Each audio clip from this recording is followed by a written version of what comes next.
Hi, everybody. Welcome to the Point with me, your host, Austin M. Craig, somebody with more than a decade of experience in the Bitcoin world and thereby the cryptocurrency world more broadly. And that's becoming more and more important.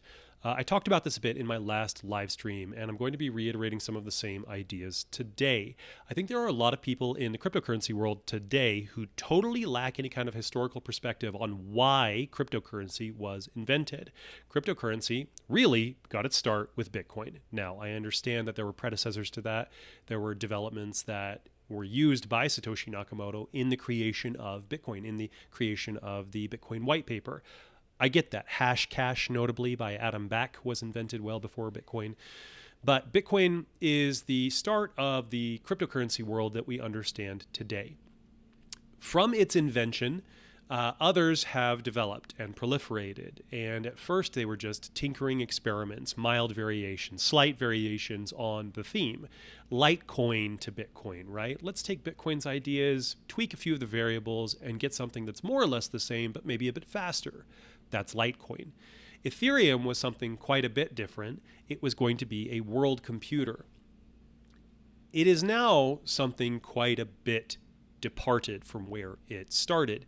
I'm going to talk a little bit about the Ethereum merge and why I am not bullish and excited about the Ethereum merge. There have been numerous tests done to prepare for the merge, which by estimates is about a week away, maybe a little more.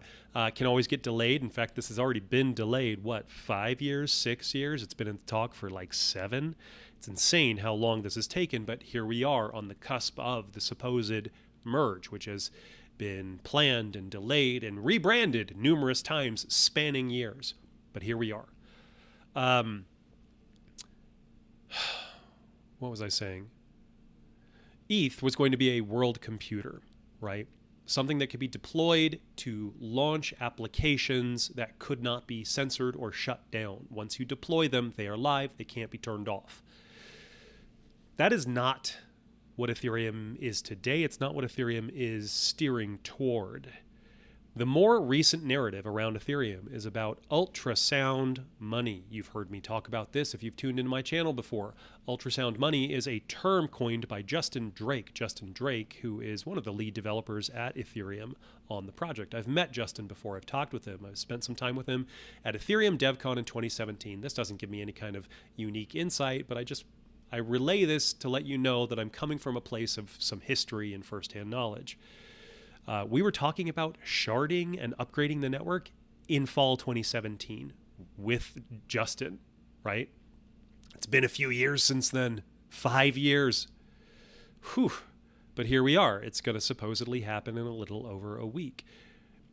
Ultrasound money is the dominant narrative right now. It's the idea that through various tinkering tweaks to the system and the network and how Ethereum is created and how it is burned when it changes hands, the supply is going to diminish, and therefore the value should go up. We're going to get rich, right? If you own ETH, it's ultrasound money now. Thanks, the merge. Thanks, proof of stake. We're all going to get rich. I actually think that there has been a low-level psychosis in the Ethereum world. Ethereum has gone up dramatically since its inception, gone up in price, gone up in value. I know a couple people who invested in the Ethereum pre-sale. They became very wealthy. I'm frankly quite jealous of them. I had talked about it with some friends. I was going to invest in the Ethereum pre-sale, ended up not doing it to my eternal regret. It has gone up in value tremendously, but Bitcoin has really taken the spotlight as money and currency. Have you noticed that I'm not even using tweets or a window? This is just me today. This is just me monologuing. I'm getting a lot of ideas out of my head that I feel like are important to discuss, and we are right on the cusp of something happening, and I don't think people are ready for it. I don't think it's going to play out the way the Ethereum folks have planned for it. They have tested for the merge on these test nets to see that they can technically merge the test net with the live network, keeping and maintaining the entire history of the Ethereum blockchain, and so there's continuity. Great. I do not, to my knowledge, I do not believe that they have tested this in an adversarial environment. What does that mean? Well, have they war gamed the situation? These These projects, the Ethereum blockchain and all of the projects that have forked off of that, forked in the literal sense of a hard fork of their software, but also all of those that are just intertwined, right? L2 networks or other associated networks. All of those operate in an environment of adversaries, of people opposing each other, of bad actors. Here's one of the things about money. You want money to work no matter who's using it. You want it to work well no matter who's using it. If money is weaponized, as the US dollar has been against Russia in the midst of this conflict in Ukraine, that's bad. You're going to start breaking money at that point. I'm going off on a tangent. I don't mean to go that direction. Back to ETH. They have tested it to make sure that it can technically merge. I do not believe they have tested it in an adversarial environment. We talked a little bit in my last live stream about replay attacks. Now, if you have two live networks, the proof of work Ethereum blockchain and the proof of stake blockchain after the merge, for a time, those are going to be nearly identical. And anything that's done on one could theoretically be duplicated on the other. If you broadcast your transaction information, a nefarious actor can capture that and rebroadcast it on the mirror chain. And there can be a lot of fraud that happens this way. To my understanding, Ethereum has done nothing to prevent this from happening when the merge takes place. So, will they be able to technically integrate their test chain and the live chain and merge them? Sure. Are they going to open up the new chain and the old chain to myriad attacks from bad actors? Absolutely. I think it's going to get really ugly. I think sentiment around Ethereum could go south real fast. I think this could be bad in a way that most people are not anticipating. Bitcoin doesn't experience this. Yes, Bitcoin is used as a means of bad actors moving money around. Totally true. So is the US dollar. And if you try to turn that off, you're going to run into worse problems. Because how do you turn that off? You have centralized control. You have a central authority who decides who can use money, where, when, why, and how. Well, that presents its own kind of problem, doesn't it? And we're presented with this potential future for what does money mean? Who uses money and how do they use money? Is there a centralized authority that controls what money is and where it goes? Before us as a 21st century people in developed nations that use electronic money, I say developed nations, that whole idea is basically nonsense anymore. There is no first world and third world anymore. There are shades of gray throughout those. There are places in the United States that have utterly failing infrastructure, as in Alabama right now. I don't think they have clean water in certain places. Flint, Michigan, they don't have clean water. In various places around the United States, we have utterly failing infrastructure. And in other places, say in Africa or India, they have network infrastructure where they're network first. They were there before we were. We, the United States, we, the American people. That whole idea of first world and third world is no longer a useful concept. Let's just throw that out, so I apologize for using that. What networked people have in front of us is a fork in the road for what money will be and what we can use to save and build for the future. You can have centralized money, big air quotes around that, money, a la CBDCs, central bank digital currencies, which are not actually money. Because when somebody else controls what your money is, where you can spend it, how you can spend it, when you can spend it, under what constraints you're allowed to spend it, and what you can spend it on, et cetera, et cetera, et cetera, they control all of the variables. You don't have money. You don't have money. You have a coupon that somebody else sets the terms on. And they can change those terms dynamically, at will, with no input or pushback from you. You have no means of pushback against that. If you buy into a system of CBDCs, then somebody else controls the money, and frankly, they control you. That is a system of coercion that allows the enforcement of a social credit system. So, similar to what you've seen in Black Mirror, similar to what is going on in China right now, central banks around the world are moving toward this system. Central bank digital currencies, an enforcement mechanism for social credit systems. You will be allowed to live your life to the degree with which you are compliant with central authorities. If you step out of line, if you are observed stepping out of line, your social credit score will diminish. And in fact, your range of freedom and ability will diminish. You will not be able to spend the way you want to, in the places you want to, for the things you want to, when you want to. Sorry, get in line. Or, this is the alternative, or we can use decentralized, truly decentralized sound money. And there is really only one option for this. There are over 20,000 cryptocurrencies and myriad other kinds of assets that have been spawned in the midst of all of that. Who knows how many NFTs there are, though frankly most of us recognize that NFTs, while they may have a place in the future, they're not what the hype of 2020 and 2021 led us to believe. There is really only one option for the future of saving and spending in a censorship-resistant fashion, in a confiscation-resistant fashion, and it is self-custody Bitcoin. That's it. That's it. There isn't another option. There is Bitcoin. You're kind of watching me become a Bitcoin maximalist, because there have been numerous developments in the past several weeks that have opened my eyes, shall we say. One of those is that BlackRock is going to be offering Bitcoin to their institutional partners. That scares me to death. BlackRock is not a party to be trusted. They have $10 trillion of assets under management and $10 trillion more that uses their software. BlackRock is about as centralized, manipulating authority as anyone could be. They are on par with a world government, truly, in their power and reach and ability.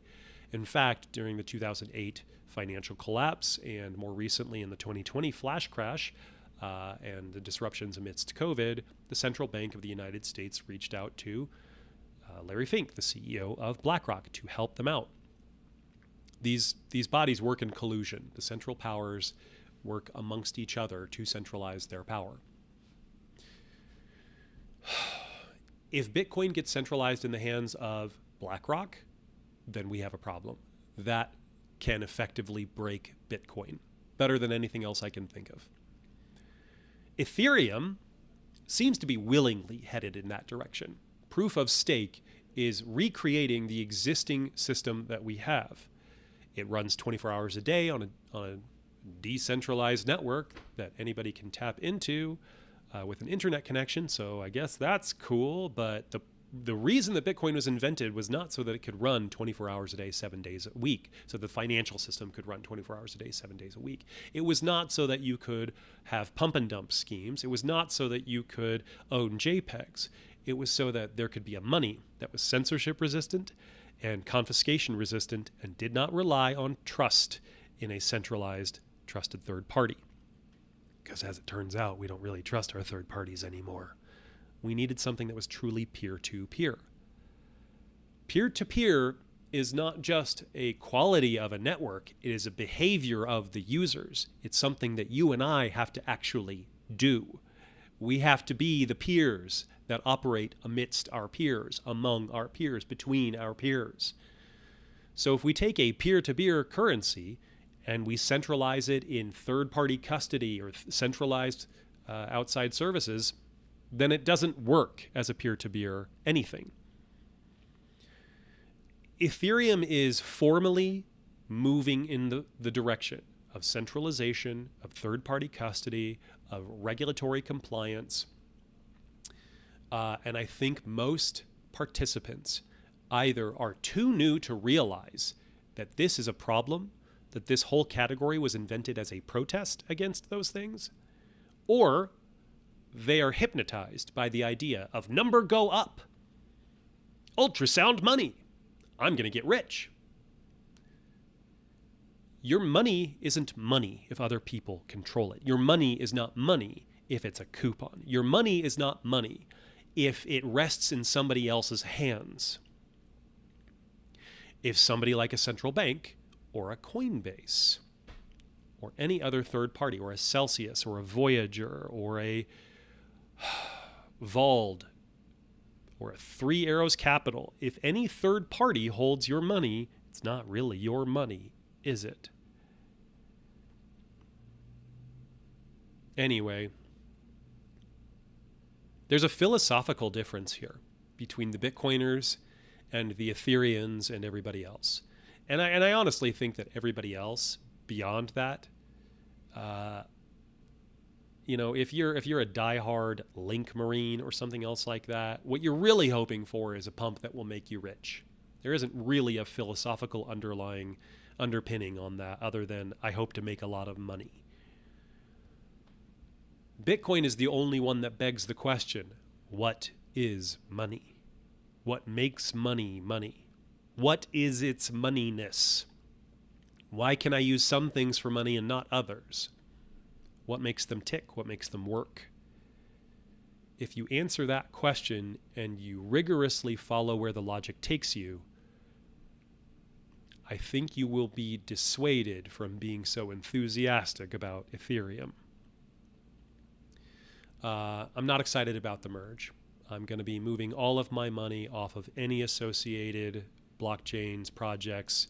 I still have a portion of my portfolio in Giddy. I just started using their app today, their formal, actual beta app, the mobile app, not just the staking system, but like downloaded it from the App Store app. Going to be exiting that position very soon because the merge has me nervous. And I can't with any confidence say that I'm going to ever go into anything but Bitcoin at this point. It's 100% Bitcoin. And self-custody at that. So, here we are, friends. Here we are. Strange times, and I don't think people are fully appreciating where we stand. If you're interested on the 50,000-foot view on where we are societally, I recommend two books that I have mentioned and recommended here before. The Sovereign Individual, published well over 20 years ago, talking about how networks will disintermediate governments. We are seeing that happen. There is nothing in the past there's nothing in the past 3+ years of government, certainly in the United States, that has me optimistic or bullish for a resurgence of government capability, effectiveness in defending freedom and liberty for the average person. On the contrary, I see only a rise in incompetence and a rise in gripping down on individual liberties. The only thing central governments know how to do is to grip harder, squeeze tighter. Something isn't working, govern harder. That's all they know how to do. And that isn't working anymore. But they're going to dig their heels in and fight to the death. And what are they fighting? Ultimately, they're going to be fighting decentralized networks with Bitcoin at the center of it all. Because Bitcoin is the most censorship resistant, the most confiscation resistant, the most decentralized, the most powerful network we have. And everything else is either already compromised or well headed that direction. Oh, well, that's the craziness I have for you today. We're going to have more and better videos in the near future. I'm working on one about how I built this Bitcoin node back here. That will be uploaded soon. Let me know down in the comments what you would like to hear in the future, and we will address it in a future